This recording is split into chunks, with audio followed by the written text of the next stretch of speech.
जय माता दी साथियों। मित्रों, नवरात्रि के 5 दिन बीत चुके हैं तो भक्तजनों श्रद्धालु माता की भक्ति भाव से ओतप्रोत हो रहे हैं। देवी भागवत पुराण के अनुसार नवरात्रि के छठे दिन देवी के छठे रूप मां कात्यायनी की पूजा की जाती है। तो साथियों, आज मैं आपके लिए मां कात्यायनी की कथा लेकर आई हूँ और साथ ही साथ मैं आपको पूजा विधि और मां कात्यायनी का भोग भी बताऊंगी। तो इस कथा को अंत तक अवश्य सुनिए। मित्रों, मेरा आपसे ये अनुरोध है कि कथा को बीच में ना छोड़ें। माता की कथा को बीच में छोड़ा नहीं जाता।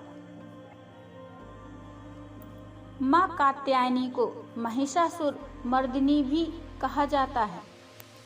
ये देवी का कन्या स्वरूप है जो अपने भक्त ऋषि कात्यायन की मुराद पूरी करने के लिए पुत्री रूप में प्रकट हुई थी। नवरात्र में देवी कात्यायनी की पूजा के साथ ही नवरात्र का उत्सव जोर पकड़ने लगता है। पूजा पंडालों में इस दिन से विशेष पूजा का आरंभ हो जाता है। भक्तजनों, नवरात्रि को बहुत ही शुभ और पवित्र माना जाता है। नवरात्रि में माँ दुर्गा के 9 रूपों की पूजा की जाती है।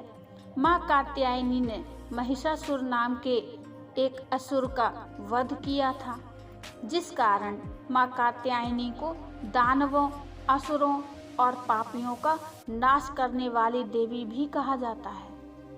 माना जाता है महर्षि कात्यायन की तपस्या से प्रसन्न होकर आदि शक्ति माँ दुर्गा ने उनके घर पुत्री के रूप में जन्म लिया और इस कारण उनका नाम कात्यायनी पड़ गया। माँ कात्यायन को शहद या शहद से बनी चीजें और पान का भोग लगाया जाता है। इस दिन विधि विधान से माँ की पूजा अर्चना करने से सुयोग वर की प्राप्ति होती है और सभी मनोकामनाएं पूर्ण होती हैं तथा सभी कष्टों का नाश होता है। माँ कात्यायनी ब्रजमंडल की अधिष्ठात्री देवी हैं। इन्हें युद्ध की देवी भी कहा जाता है। माता को पीला रंग अत्यंत प्रिय है। इस दिन पीला वस्त्र धारण कर माता को पीला फूल अर्पित करने और मिठाई का भोग लगाने से माँ जल्दी प्रसन्न होती हैं। वहीं वैवाहिक जीवन के लिए भी माता की पूजा फलदायी होती है। यदि कुंडली में विवाह के योग क्षीण हो तो विवाह हो जाता है। माता के छठवें स्वरूप माँ कात्यायनी की पूजा भगवान राम और भगवान कृष्ण ने भी की थी। ऐसी कथा है कि ब्रज की गोपियों ने भगवान श्री कृष्ण को पाने के लिए देवी के इस स्वरूप की पूजा की थी। देवी भागवत, मार्कंडेय और स्कंद पुराण में देवी कात्यायनी की कथा मिलती है। पुराणों में बताया गया है कि ऋषि कात्यायन माता के भक्त थे। उनकी कोई संतान नहीं थी। इन्होंने माता की तपस्या की और उनसे वरदान मांगा कि आप मुझे पुत्री के रूप में प्राप्त हों। इस बीच महिषासुर का अत्याचार बढ़ता जा रहा था। उसने देवताओं को स्वर्ग से भगा दिया था। देवताओं के क्रोध से एक तेज प्रकट हुआ जो कन्या रूप में था। उस तेज ने ऋषि कात्यायन के घर पुत्री रूप में जन्म लिया। ऋषि जानते थे कि माता ही वरदान के कारण पुत्री के रूप में उनके घर प्रकट हुई हैं।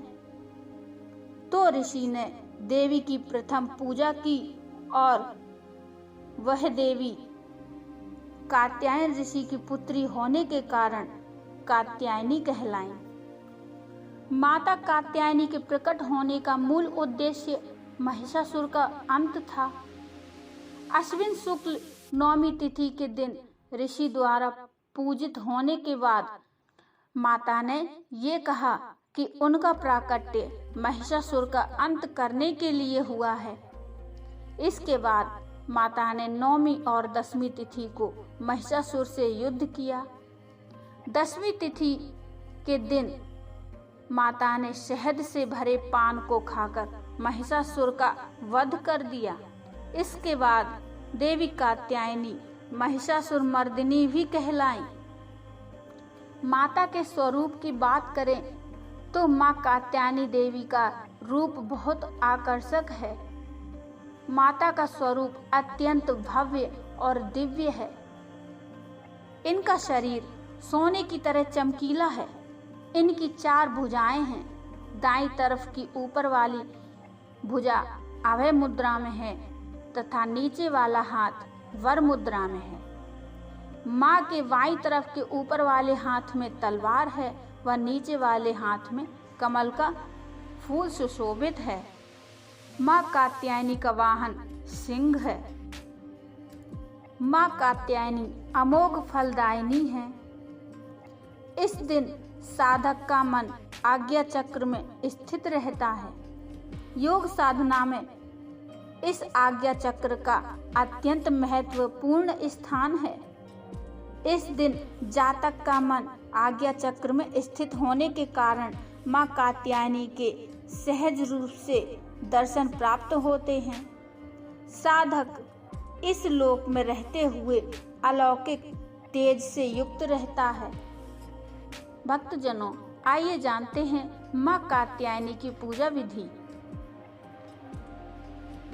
देवी कात्यायनी की पूजा करते समय नारियल, कलश, गंगाजल, कलावा, रोली, चावल, चुन्नी, शहद, अगरबत्ती, धूप, दिया और घी आदि का प्रयोग करना चाहिए।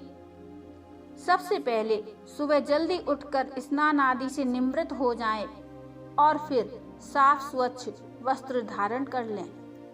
माँ की प्रतिमा को शुद्ध जल या गंगा जल से स्नान कराएं। माँ को पीले रंग के वस्त्र अर्पित करें। माँ को स्नान कराने के बाद पुष्प अर्पित करें। माँ को रोली कुमकुम लगाएं।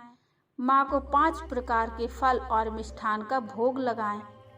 माँ कात्यायनी को शहद का भोग अवश्य लगाइए। माँ कात्यायनी का अधिक से अधिक ध्यान करें। ऐसी मान्यता है कि माँ कात्यायनी को प्रसन्न करने के लिए 3 से 4 पुष्प लेकर इस मंत्र का जाप करें। या देवी सर्वभूतेषु माँ कात्यायनी रूपेण संस्थिता नमस्तस्यै नमस्तस्यै नमस्तस्यै नमो नमः। मंत्र जप करने के बाद माता को पुष्प अर्पित करना चाहिए। भक्तजनों, ये थी नवरात्रि के 6वें दिन माँ कात्यायनी की पावन कथा। साथियों, इस कथा को आपने बड़ी ही श्रद्धा से सुना, इसके लिए आपकी सभी मुरादें पूरी हों।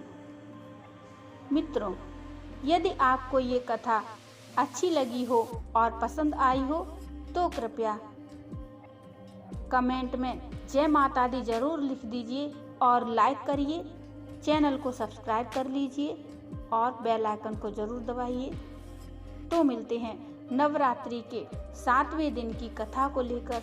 तब तक के लिए जय माता दी,